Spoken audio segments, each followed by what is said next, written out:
It's been a crazy week for Grand Summoners. We had the AMA come out, which a lot of people have very mixed opinions on. We have the new story chapter in Global Grand Summoners, but also we have something brand new. We have the unit info for Urza and Gray finally. We already discussed Natsu and Lucy before, but we didn't know about these two units, and now we finally know. And by the way, let me just say, I don't know when Fairy Tail is coming to Global. I'm assuming after Hatsune Miku leaves, but knowing Global, they could throw us another curveball and hit us with another collab that we didn't even expect.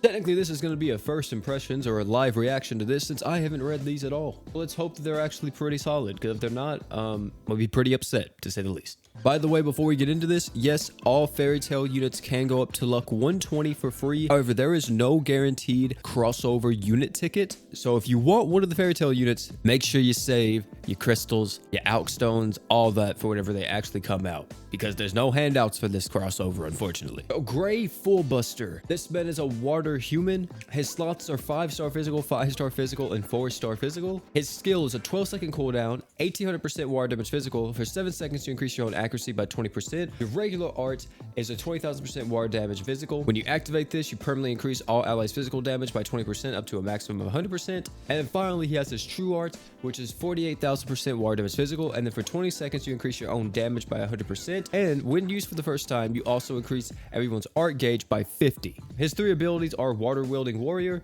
increase own art gauge by own amount of luck at the start of each battle, increase water resistance by 10%, increase freeze evasion and resistance by 50% as well. This man is literally Water Kazuma. If you guys have never played during the Yu Hakusho collab, then you would have probably never known this character existed. Maybe you saw him a little bit in multiplayer here and there. For the most part, this man Gray is literally Water Kazuma. He's a character that scales off his own luck stat. Their kits are somewhat similar. I think they both have like damage buffing arts, and the true art, of course, increasing his own damage. This guy's definitely going to be hitting hard. Him being a water unit means that he has a lot of support. Unfortunately, he's physical. If he was magical, he would be really dishing out the deeps. The only question is, how long is his true art animation? That's going to matter quite a bit in terms of like actually nuking certain things. Apart from that though, I don't think he's too bad. I don't think he's the best unit from this crossover, but he's solid. Next is Urza Scarlet. Urza Scarlet is a light human. Her slots are 5-star physical, 5-star defense, and 5-star physical. Her skill is a 12-second cooldown, 2000% light damage physical for 8 seconds to increase your own damage by 10%. Her art is 16,000% light damage physical, increase your own attack by 50%, and decrease the enemy's evasion rate by 30% for 15 seconds. And her true art is 65,000 light damage physical. Jesus. You decrease the enemy's light resist by 40% and increase own crit damage by the number of times his true art has been activated times 50%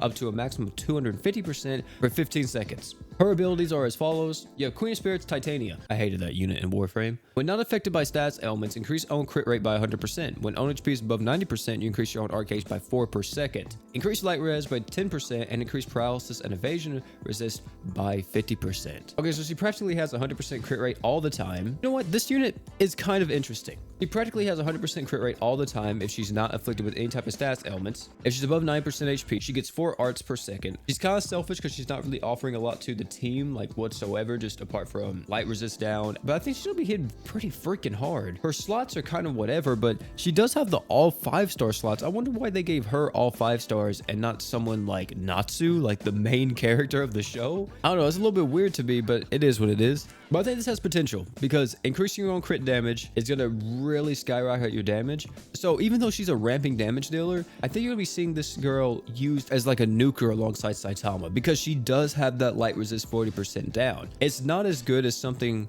like New Year's Malim. I think New Year's Malim has like what, 50%? Also, she gives everybody attack and art gauge as well on quest start. But I don't know, man, like if you give her the proper support, you could probably see some insane damage because I'm getting like some Batiste ramping type of vibes from this. Throw her on a team with like Haruto and then whoever else is like another archgener, maybe like Finn, Mako, or whoever. You could probably see some pretty crazy damage numbers. But of course, this all depends on how fast the animations are. How difficult is it for her to really stack because she only has physical slots and defense? But with these two units, I'm going to say this.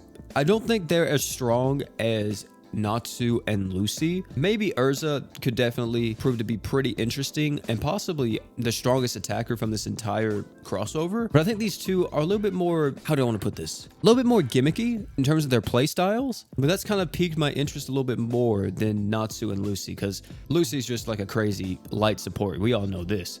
I don't think there's a single unit from this crossover that I would say is just bad or garbage. All of them have their uses. All of them seem pretty solid. And I can't wait for them to come out to global.